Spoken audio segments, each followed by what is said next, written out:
that crowd. Of course, Philadelphia crowds cheered nobody, which I love. Which is why I think they had the draft there because they knew Goodell gets booed wherever he goes. So Philadelphia boos Santa Claus, so he could say, "Hey, they boo Santa Claus. I'm in good company." So Philly is next. So they won't go wide receiver because they adjusted that. In the well, free you know who agency. they wanted. The guy they wanted is going to have charges against him for sexual assault. Oh, that was the guy they wanted in the worst way. Okay, but. Now they're saying like there's clear evidence that they've been talking to the police and prosecutor, and they're like, they kind of got stuff on this guy, which is just so idiotic that But like, cause it's saying like the woman said like they first met in the elevator, but now there's video of them clearly flirting with each other at the bar. Yeah, and just like. It's just very frustrating. Get yourself out of the situation is the number one. No, but thing. now it gets to the point where women who come up. I'm not saying because even though it's still unclear yet, but there needs to be a harsher penalty for falsifying a police report. People say that because there's so many women out there who actually been sexually assaulted, and a guy goes away because of women like her. Yeah, it's a strange. The timing on it is crazy because this guy, we're watching him fall and fall and fall, and I want to see who takes him. Do the Cowboys take him? It's it's going to be an owner who doesn't care, who's like, all right, I could deal with this. You don't want to do a top 10. Top 10 you don't want to do. You can't deal with that brushback. Because they definitely have to go defense. Because now we're talking who's gonna go first, him or Joe Mixon now. Yeah, oh yeah. Joe Mixon's like, hey, I look pretty good today, huh? It's like he's and it's funny because he's a guy. Mixon's a perfect example. The headache. He's a major talent. He's got just as much running back talent as these guys have gone already, but there's major problems there. So do you waste the first pick on him, second pick, third pick? No, you're talking fourth round. Yeah, now it's like, he doesn't look so bad. We can deal with the blowback from the various groups out there. As long as there's a certain guy in the White House, they're like, whatever. It's like the bar's been lowered, kind of stuff. Well, the third round, he's still there. The Jets better pick him up because you picked up Bryce Petty. Well, now you got Christian McCaffrey. But now you got problems. If you pick Joe Mixon in the third round and you bring him to the number one media place in the world, essentially, now he's people who know nothing about sports will know about the Jets, the New York team, picked this guy who beats up women and CNN's here, Fox News, all these guys they could just run it. No, Fox is going to run it because they got their own women problems. Yeah. But the other ones are going to just run with it. Rachel Maddow is going to have stuff. It's going to be a thing. And you know how they always say winning cures everything? Yeah. Well, that won't be happening for the Jets. No, not for a long time. You definitely can't do that and then especially negative on top of negative. No, it's a team like the Cowboys who can afford to do that kind of stuff. Now let's think about, speaking of Texas, you got Prescott, who's now becomes the veteran quarterback in Texas, right? Mm-hmm. He's a second-year guy with the Texans. So very interesting. Now you got Sanchez. Yeah, Mark Sanchez is where? What team is he with now? Dallas. Is he with Dallas? Yeah. He's the backup. Oh, that's a good spot for him. You know what's a shame? Dak Prescott can win 3 championships and he'll still never be loved the way people love Tony Romo. Yeah. Well, part of it's because the Cowboys were in the desert for so long that Romo came out like a messiah to them because they were losing so much. Basically, what Tony Romo is what Paul Pierce is to Boston if Kevin Garnett and Ray Allen never came. Yeah, that's right. Yeah. He was a winning guy, lonely in the wilderness. Well, you had Antoine Walker. I can't wait till I come here on a Thursday and then we don't have to talk about Boston. I just can't wait for it. I'm looking forward to it. It's going to be until like August till we have an excuse not to talk about Boston. You didn't give credit to Antoine Walker just now. Who? Antoine Walker? Who? Call yourself a Celtics fan? You don't remember that big tag team? I know who he is, but I'm talking about basically he was Jared Sullinger before Sarah Angela came to the team. The overweight piece of you know what? Yeah. Anyways, I mean he could have been one of the greatest Celtics of all time if he would have stayed in shape. Yeah. That's why I say who. Kentucky guy. That's what it was. Kentucky guy. They get it. Tubby Smith. But they're just they get success early on. You get the joke, Tubby Smith. Very nice. Look at you. You always got those the dry wit kind of thing. So you were at the I saw you were at the Town of Oyster Bay meeting the other day. Yeah. You got to speak? Well, actually they missed me. And so I said it to Mr. Altadonna at the end. I said, you skipped me. And he got people who was like, "Oh, I'm sorry." Oh. Look at Marc over here, the civil rights activist. Look at you, yeah. Well, I actually. What was your question? Well, no, I gave a suggestion. A suggestion. What was your suggestion? They have indoor pickup basketball in Hicksville, the athletic center. Okay. 2 nights a week. So I said, how about for the summertime having outdoor things once or twice a week so people can play outside because they do basketball outside, but that's it. Yeah. Not everyone wants to play basketball all the time. Yeah. I said, how about playing soccer? They're giving loan guarantees to sing. Yeah. They're getting indicted. Yeah. They're doing, but that's your question. Yeah. You know what? That's what democracy is. Yeah. Power to the people. Yeah, that was good. Yeah. And where would they play soccer? I suggested Triangle Park.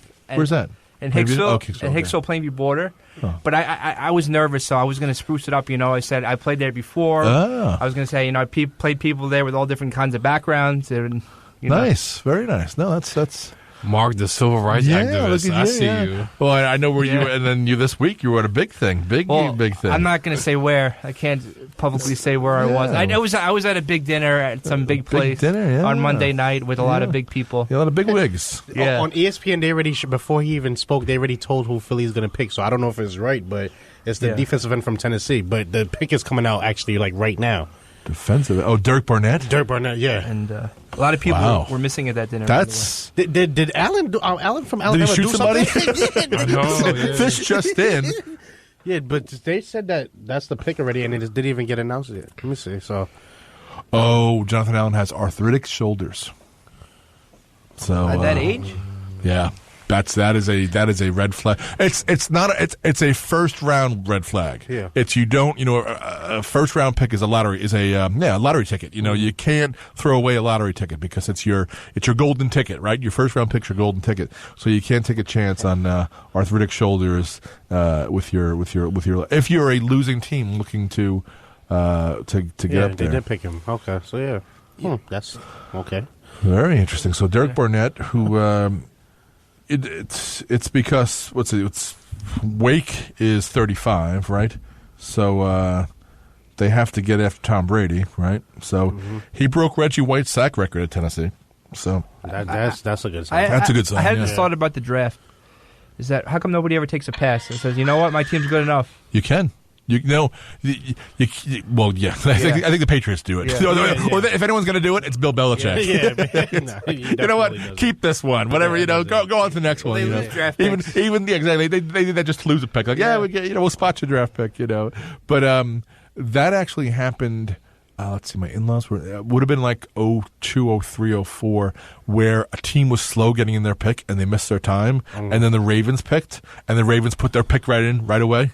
Thus skipping, and that's how it works. If you miss your time, if your time goes down to 0 and you don't have your pick in, the next team's on the clock. So the Ravens were the next team on the clock. They went, thank you very much, and they put their pick in. So what happens to that pick then? They got the guy that the other team wanted to take. So wait, basically, they didn't go after the Ravens? Yeah. So let's say you're taking let's just say the fourth team didn't get their pick in time. The Ravens picking fifth. All of a sudden it goes down to 0-0-0 for the fourth team. Now the fifth team, the Ravens are on the clock. Ravens put their pick in. They now jumped ahead of the you move, you lose, you snooze, you lose, basically kind of stuff. So they get the fifth pick, or they just lost their pick? No, they get to pick in. Theoretically, once the Ravens put their pick in, 6 could have picked. But the fourth pick guy got their pick in. He got the memo. Exactly. Because it was something they had a phone communicate. What happened was the GM wasn't talking to. They just weren't talking to each other. There was like an in-house kind of thing where, because there's this fighting that goes on in the war rooms. You have to know who runs the war room. Certain teams it's the head coach. Certain teams it's the general manager. Certain teams it's the owner. It's one of the three. You have to know, like with the Jets, who's running that draft room? McKagan. He's running that draft room. Todd Bowles is making tea. It's doing whatever. In the NFL, with the Giants, Jerry Reese is running that room. He's got some advice. He's had enough. The head coach has been there long enough to advise him, but tell him what he would need here. But they have directors of college scouting and things like that. In Dallas, it's the owner / general manager, Jerry Jones. No, it's his brother. That's why the team is successful. Yeah, Stephen Jones' son. I'm just trying to think of it. In Miami, it's Mike Tannenbaum, which is very interesting, ex-Jets GM. Tannenbaum. In Jacksonville, it's Tom Coughlin, which is, talk about a rising from the ashes kind of thing. He's almost there. Come on. Yeah. An old joke. Oh, an old Cocker joke. Oh, very nice. Yeah, there you go. He's like, Das is not here. I might as well do some old. Yeah, Das thing. We missed doing Das old jokes here. I saw him out there, but we didn't do it. He's too good for us now. Right. We should announce this, though, because this is where I think I'm going to be on Saturday. Join WHPC at Touch a Truck, where kids can get up close and go inside all sorts of trucks and construction vehicles. This Saturday, April 29th, 10 a.m. to 3 p.m. at Eisenhower Park. Admission is free. More details at WBLI.com. Now, thanks to 102.3 WBAB and 106.1 BLI for letting WHPC be a part of the fun. And it's true. So I definitely go there. Eisenhower Park this Saturday. Should be nice, I think, the weather. Touch a Truck, kids go. So if you got grandchildren, if you got children, if you're a kid trapped inside an adult's body, where kids can get up and go close inside all sorts of trucks and construction vehicles, 10 to 3, and it's right after I have Piano Man 9 to 10 on Saturday. I think I'll go directly after, because the other thing about Eisenhower Park is it's great for Pokemon. Yeah. And my son finds all sorts of rare Pokemon at Eisenhower Park. So I think I'll take him to Touch a Truck at Eisenhower Park. Admission's free, and thanks to BAB and BLI. It's going to be warm, too, 80-something degrees. Yeah, it's so funny when they give the temperature out, because they give the temperature for New York City, and it's so different than out here because of the shore and everything. And it's always like 10 degrees colder. I was in the city today. I took my jacket off. Yeah, it was very warm in the city today. You were in the park. What park was that? I was in Union Square Park. And what did you see today in Union Square Park? I saw a man shouting about love in just his tidy whities. Yes, and I apologize for that. I already told you I'm sorry for doing that. And I don't know if he was homeless or whatever, but some other gentleman decided to scream with him, and they hugged it out, and they were on top of each other. Oh, was it like what's that Borat? Yeah. And this is which park was this? Union Square Park. Okay, so that's 14th Street then, right across from the basically. Whole Foods. Oh, now what brought you to New York City other than a train? Well, I had some time to pass, and I hadn't been in Manhattan for a long time. Yes, my job's office is moving this Monday from across the Empire State Building to now 40th and Park, which I'm going to hate. So now instead of being 3 blocks from Penn Station, I'm going to be 15 blocks from Penn Station. So 40th and Park? Yeah. So I'm not liking that whatsoever. That's a bit of a walk. It's right by Grand Central. It's right by the viaduct kind of thingamajiggy. So let's start this. We're at the top of the hour, so let me do this. Yankees win 27 world titles. Johan Santana throws the first Mets no-hitter. David Tyree makes a catch for the ages. Willis Reed walks out onto the garden floor. For more great sports moments like these, be sure to tune in to all of our fantastic sports shows. From the Press Box with Rob and Tim Leonard, Monday mornings at 10. The Home Stretch with Anthony Tardamella and the WHPC sports staff, Tuesday evenings at 9. Sports Talk with Chris Muldoon and the WHPC sports staff, Thursday evenings at 9. And Beyond the Game with Jacob Valk, Brandon Johnson, and the WHPC sports staff, Friday afternoons at 3. All of these excellent shows and more are on the voice of Nassau Community College. 90.3 WHPC. WHPC HD. Garden City. You're tuned into Long Island's only FM sports voice. This is Sports Talk on 90.3 WHPC. And you are listening to the second hour of Sports Talk right here on 90.3 WHPC and WHPC HG in Garden City. Show's called Sports Talk. We're at the same time as the NFL Draft, the Rangers in the second round of the playoffs, the Mets and the Yankees.